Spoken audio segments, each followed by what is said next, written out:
Welcome to the deep dive. When we look at historical figures, especially those who had a massive impact, we often look for the spectacular, right? The miracles, the almost superhuman stuff. Right, we do. But what if? What if the real measure of greatness, the kind that lasts, isn't about the impossible, but about being intensely, deeply human? That's exactly the question our sources are wrestling with today. They really push us to look beyond what they call mythological wonders, and instead focus on the hard reality of his leadership. It's defined by things like his truthfulness, his incredible steadfastness, and just his sheer patience through unbelievable hardship. So our mission for you, the listener, is to unpack the specific actions, the moral choices, the way he governed, basically what the sources say made his impact endure. We're looking for the substance, not just the spectacle. And what jumps out right away, I think, is how the sources insist his foundation was just being one of the people. He lived a totally human reality. He sets that expectation himself, doesn't he? The source points to that key Quranic verse. Say, I am only a human being like you, to whom it has been revealed that your God is one God. It's the ultimate disclaimer. I'm the messenger, not the message itself, not divine. Exactly. And this wasn't just talk. Day to day, from Mecca right up until his death, the sources say he literally shared in the struggles of his companions, their pains, their hopes. So not leading from some high pedestal. Not at all. He was right there. Yeah. Leader, yes, but also teacher, advisor, someone trustworthy, and always pointing people towards God, not towards himself. That grounding in reality must have been really tested when his circumstances changed. I mean, he starts poor, but then the source mentions God enriching him, citing, and he found you poor and made you self-sufficient. Right, from Surah Al-Duha. Which immediately brings up that huge question of ethics, right? How does he handle wealth and power when it comes? And this is where you see a real shift described. Not just a leader, but an administrator, building institutions. The wealth mentioned, it wasn't like personal cash. It was about managing the state's 1/5 share of spoils or income. It wasn't his money. It was specifically for the community treasury, the Beit al-Mal. That's a massive difference from, say, a typical king back then, just taking spoils for himself. Huge difference. Revolutionary, really. The source stresses the rules for its use, laid out in the Quran Al-Anfal, verse 41. Which covers what exactly? Community needs, relatives, orphans, the poor, travelers.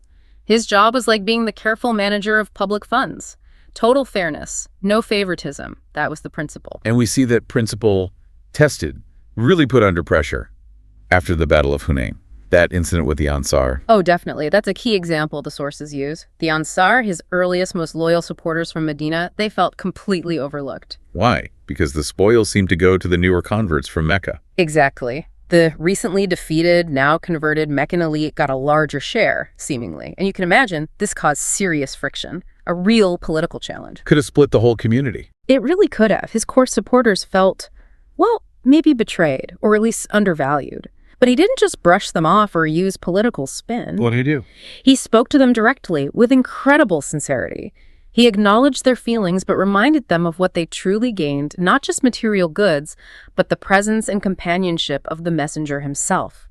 He asked them, wasn't that worth more? And how did they react to that? The sources say they were deeply moved. Their perspective shifted completely. They declared, we are content with the messenger of God as a division and a lot. Wow. So the sources use this to show his goal wasn't wealth or political maneuvering. It was establishing justice and maintaining unity, founded on his personal integrity and their trust in him, not on force or spectacle.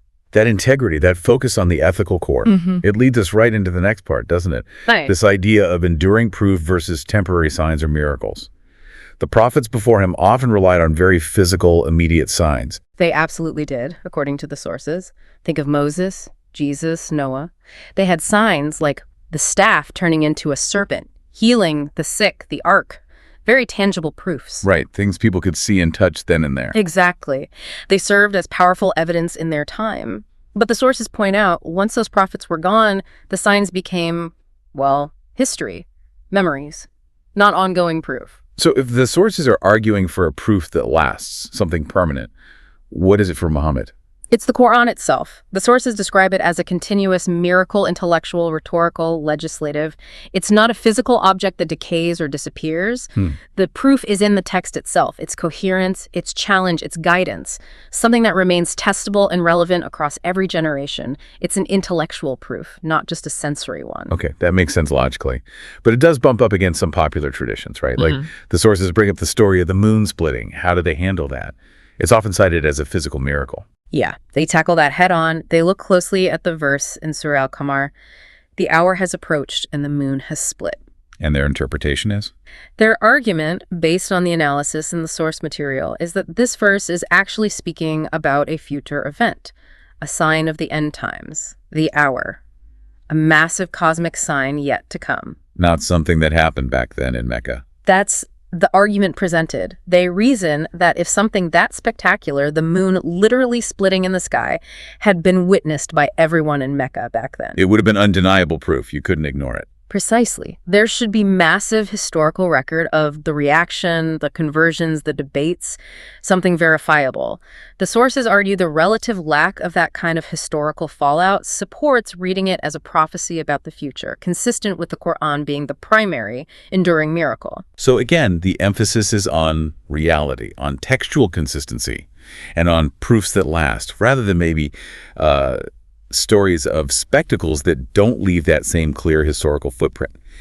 That commitment to truth over potential myth, that brings us to the eclipse incident. Yeah, that's such a powerful example of him choosing reality, even when superstition offered an easy path to, greater awe. Set the scene for us. His son Ibrahim had just died. Right. A moment of deep personal grief for him. And then a solar eclipse happens. Naturally, people start connecting the dots. Thinking the sun is mourning his son. Exactly. Whispers starts. The sun is eclipsed because of Ibrahim's death. You can see how that could easily take root. It adds a kind of cosmic weight to his personal sorrow. And he could have just let that belief stand, right? Right. He elevates his family to just divine sympathy. It would have been easy, but he didn't. He immediately stood up and corrected them, publicly. What did he say? He made it crystal clear. The sun and the moon are two signs of God. They do not eclipse for the death or life of anyone. When you see that, rush to prayer. Wow. So in a moment of personal tragedy, he prioritizes scientific reality or, the natural laws of God and correct theology over personal myth-making. He essentially sacrificed a moment of potential reverence to keep the focus on true worship based on reality, not superstition. It's profound. The sources use it to show his greatness wasn't about cultivating a mystical persona. It was about guiding people accurately, even when it meant correcting a belief that seemed to honor him. That dedication to truth, even at personal cost, it seems like it's tied directly to that final point. His incredible endurance and compassion. The trials he faced, they were something else. His steadfastness is absolutely central in these sources. Think about the siege of Abi Talib, 3 years. The boycott by the Quraysh. A brutal, systematic attempt to starve them into submission. Cut off from food, from trade. Unimaginable hardship. And how did he handle it? The sources emphasize he was completely unwavering. Thabit, steadfast. Enduring the exact same hunger and deprivation as everyone else, refusing to compromise the message. Leading by example in the toughest possible circumstances. And then there's Taif. That story is just harrowing. It really is. After facing rejection in Mecca, he goes to Taif, seeking support, allies. And instead, he's met with scorn, ridicule, and then violence. They set the town's children and slaves on him, throwing stones until his feet were bleeding. Utter humiliation and pain. It's hard to even imagine that level of rejection and physical suffering. Yeah. How did he respond in that moment? Did he curse them? That's what's so remarkable. The sources highlight his prayer right after. He's physically wounded, emotionally crushed, yet he doesn't call for revenge. He turns to God. What was the essence of that prayer? The core of it was, oh God, as long as you are not angry with me, I don't care what happens. His ultimate concern wasn't his own pain or worldly failure, but his relationship with the divine, that focus, that resilience. That, the sources argue, is true greatness.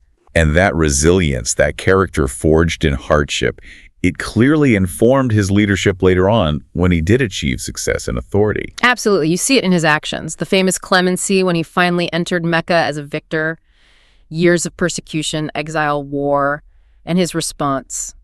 Go, for you are free. Total amnesty, choosing forgiveness and reconciliation over revenge, That set the tone for the new community. And that humility we talked about earlier, it stuck with him. The sources say yes. Him physically working alongside everyone else, building the mosque, digging the defensive trench before the battle, that wasn't just symbolism. It showed he was a participant, not just a commander. And simple acts of compassion too, right? Like shortening the prayer if he heard a child crying. Yeah, small things that reveal character, his constant reminders to care for the vulnerable, the orphan, the woman. These aren't grand miracles, but they demonstrate a consistent ethical core. So if you pull all these threads together, the focus on his humanity, the ethical handling of funds, correcting superstition, the sheer endurance, the mercy, the picture the sources paint is of leadership built on character, justice, and consulting with the community. Exactly. The suchashi, justice and consultation. The sources conclude his lasting proof wasn't some fleeting wonder, but this powerful combination of moral strength, unwavering faith, and just sublime character. Sumu al-akhlaq. He was sent as a leader for the people, not a burden upon them. So we've taken this deep dive, looking at his reality as a human, his ethical approach to community resources, that moment of clarity during the eclipse, and his incredible resilience through things like the siege in Taif. And the sources are pretty unambiguous. His greatest proof, the one that endures, isn't about temporary miracles. It's about his strength, his faith, and his profound moral character woven into the fabric of his life and leadership. The sources constantly remind us he was sent as a mercy to the world. So if his lasting impact comes from that consistent ethical example and from the enduring text of the Qur'an, it leaves us with a thought, doesn't it? Thinking about leadership today, how many modern forms still seem to rely on, spectacle, maybe media hype, or building a personal myth around the leader? Instead of focusing on that core consistency, ethical grounding, real compassion. Exactly. Something to think about, the difference between maybe fleeting fame and truly enduring, impactful leadership. That's something for you to mull over.